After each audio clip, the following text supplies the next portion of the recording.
The first time Lily kicked hard enough for Ethan to feel it, we were on the couch with takeout balanced on our knees. He froze mid-sentence, eyes wide, palm pressed to my belly like he'd just discovered a secret door. "Hey," he whispered, to the curve of me. "We're here."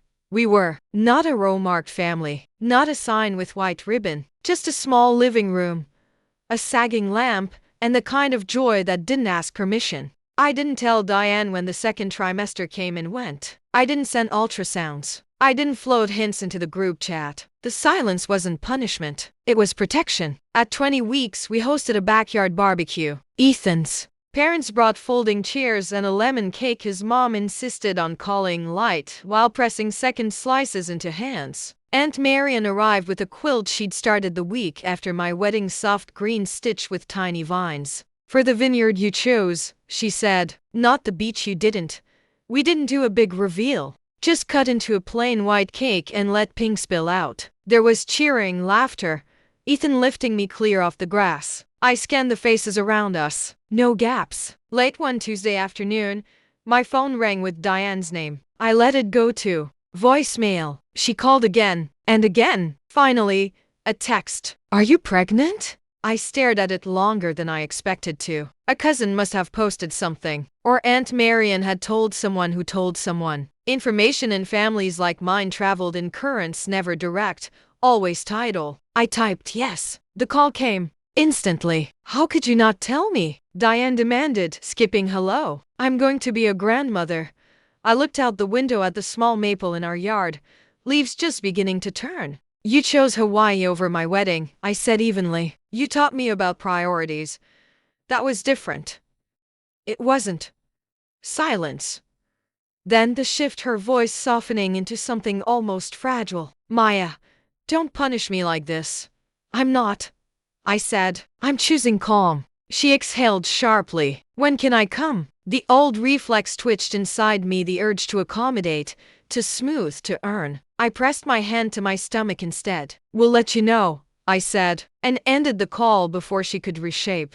The air. Cole texted later that night. "Heard the news. Congrats. Guess you're all grown up now." I didn't reply. The months rolled forward. My body widened. My world narrowed to the rhythm of appointments, tiny socks, the steady drum of Ethan, building a crib in the spare room. One evening, while folding impossibly small onesies, I found the envelope from my wedding tucked inside a book on the shelf. I'd saved the note without meaning to. "Hope you understand priorities when you're older." I did. I slid the paper back in and closed the book. Lily arrived in a rush of fluorescent light and breathless commands. 22 hours of labor, Ethan's hand bruised from my grip, Aunt Marian in the waiting room knitting like she could stitch courage into the air. When they placed Lily on my chest, slick and furious and perfect, the world rearranged. There was no empty row, just warmth. Ethan cried openly. I laughed and sobbed at once. Lily blinked up at us as if evaluating her new staff. In the hospital room later,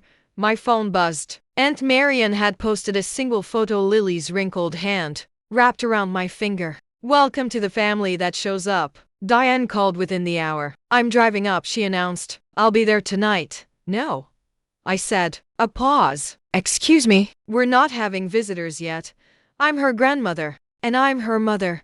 The words felt steady, anchored. "You're keeping my granddaughter from me over a scheduling conflict?" She snapped. "It wasn't a conflict," I said quietly. "It was a choice." She shifted tactics again. "Cole and Jenna are trying. Maybe this will bring everyone together." I almost smiled at the symmetry of it, my child positioned as glue. "Lily isn't a bridge," I said. "She's a person." When Diane began to cry, it sounded distant, theatrical even through the speaker. "You'll regret this," she warned. "I regret empty chairs," I said. "Not boundaries."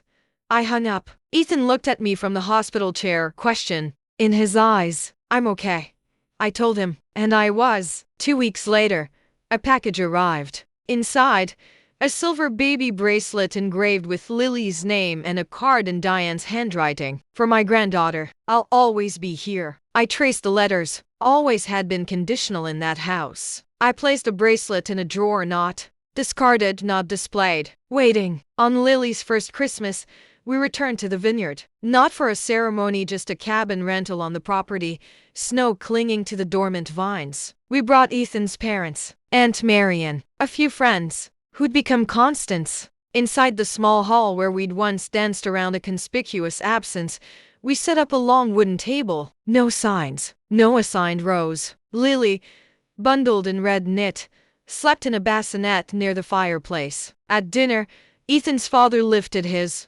glass to the families we're born into, he said gently, and the ones we build on purpose. We clinked glasses. Later, when the baby woke and I carried her toward the window, I caught my reflection in the dark glass. 32 had felt like a fracture. Now it felt like a foundation. My phone buzzed softly in my pocket. A message from Diane. We're in town. Could we see her? Just for a minute? I didn't answer right away. I looked around the room, Ethan laughing with his mom over spilled wine, Aunt Marian rocking the bassinet with one foot, friends clearing plates without being asked. Seats filled. I typed back. We're not available tonight. If you'd like to meet Lily, we can talk about expectations first. 3 dots appeared, disappeared, appeared again. Finally. Okay. Not an apology, but not a verdict either. I slid the phone away and kissed Lily's downy head. You don't inherit my empty chairs, I whispered to her. You inherit this warmth, choice, a table without conditions. And when she opened her eyes, dark and steady, it felt like she understood.